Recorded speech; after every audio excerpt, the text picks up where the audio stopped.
मीरा रोडमध्ये पुन्हा एकदा कंटेनर राजकारण चिघळले आहे। शिवसेना शिंदे गटाच्या वतीने शहरातील रस्ते आणि पदपथांवर ठेवल्या गेलेल्या कंटेनर शाखांवरून आता राजकीय रणकंदन पेटले आहे। 2023 साली शिवसेना आमदार प्रताप सरनाईक यांनी शहरात 6 कंटेनर शाखांची भव्य उद्घाटने केली होती।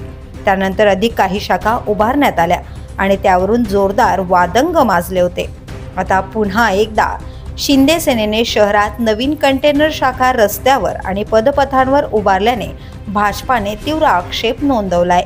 भाजप आमदार नरेंद्र मेहता यांनी थेट टोलेबाजी करत शहर लावारीस झालंय, आता कुठेतरी कंटेनर ठेवा, धंदा करा असा घणानाद केला आहे। भाईंदर पश्चिमेतील गल्ली नाक्यावर ठेवण्यात आलेल्या कंटेनर शाखेवर भाजपाचे राजेंद्र सिंह यांनी कारवाईची मागणी करत महापालिका आयुक्तांना पत्र दिलंय। विशेष म्हणजे भाजपाने आता प्रत्यक्ष कृतीचा इशारा देत आयुक्तांच्या कनकिया निवासस्थानासमोरील पदपथावरच भाजपाचे कंटेनर कार्यालय उघडण्याची तयारी सुरू केली आहे। या संदर्भातील आमंत्रण पत्रकही जाहीर करण्यात आले असून आमदार नरेंद्र मेहता आणि भाजप जिल्हाध्यक्ष किशोर शर्मा यांच्या हस्ते उद्घाटन होणार असल्याचं सांगण्यात येत आहे। म्हणजेच मीरा रोडमध्ये आता कंटेनरच्या राजकारणाला नवा तडका बसणार हे निश्चित।